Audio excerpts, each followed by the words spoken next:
నిన్న వట్లూరు పంచాయతీలోని కళ్యాణ మండపంలో ఒక పెళ్లి జరుగుతుంటే అక్కడికి అభయ్ చౌదరి గారు వెళ్ళడం జరిగింది. మళ్ళీ అక్కడి నుంచి బయటికి వచ్చిన అదే పెళ్లి నుంచి బయటికి వచ్చిన చింతమనేని ప్రభాకర్ గారు కారు అడ్డు లేకపోయినా సరే డ్రైవర్ మీద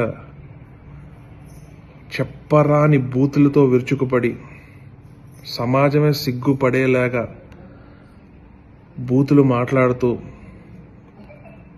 ఒక వీధి రౌడీ కంటే ఘోరంగా ఒక ఎమ్మెల్యే ప్రవర్తిస్తున్నారంటే ఇదంతా నీచమో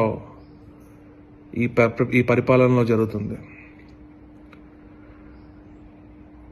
నియోజకవర్గానికి ఆదర్శంగా ఉండాల్సిన ఒక ఎమ్మెల్యేనే ఇలా ఒక దిగజారి ఇలా నోటికొచ్చినట్టు మాట్లాడుతున్నారంటే అసలు ఏం సంకేతాలు వెళ్తున్నాయి? ఆ డ్రైవర్ని ఊరికే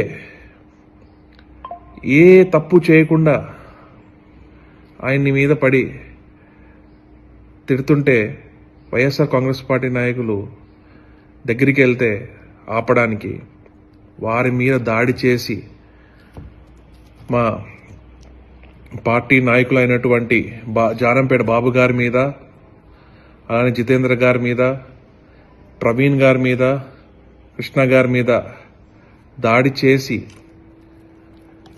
మళ్ళీ ఈరోజు తిరిగి వారిపైన మా అభయ్ చౌదరి గారి పైన కేసు పెట్టడం అంటే ఎంత దారుణం అంటే, పోలీసు వారు ఇలాంటి తప్పుడు కేసులు ఎంకరేజ్ చేయకూడదు.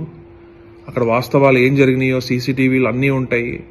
సీసీటీవీ ఫుటేజ్ అంతా వెలికి తీసి దాన్ని మీద ఎవరైతే తెలిసిందే, ఇది కొత్త ఏమీ కాదు, దెందులూరు ఎమ్మెల్యే గారికి సొంత పార్టీ వారినే కొట్టి సొంత పార్టీ వారినే బూతులు తిట్టే వ్యక్తి ఆయన.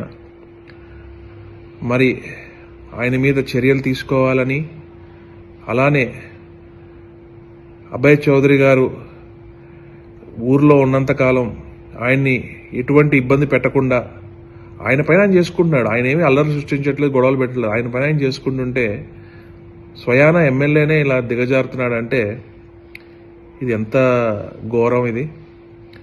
కాబట్టి పోలీసు వారు తక్షణమే దీని మీద యాక్షన్ తీసుకుని ఇలాంటి దుశ్చర్యలు మళ్ళీ రిపీట్ అవ్వకుండా చూడాలి. ఎందుకంటే ప్రభుత్వం మీది, మేము చూస్తున్నాం, ఓపిక పడుతున్నాం. కానీ రేపంటూ మళ్ళీ మా ప్రభుత్వం తప్పకుండా వస్తుంది. ఈసారి జగనన్న 2.0 అని చెప్పారు. కార్యకర్తలకు అండగా నిలబడతామని చెప్పారు. మా కార్యకర్తల జోలికి ఊరికి వస్తే ప్రతిదీ నోట్ చేసి పెట్టుకుంటాము. ఎవరైతే మా కార్యకర్తలను ఇబ్బంది పెడుతున్నారో వారెవ్వరిని ఉపేక్షించేది లేదు. Please subscribe .news.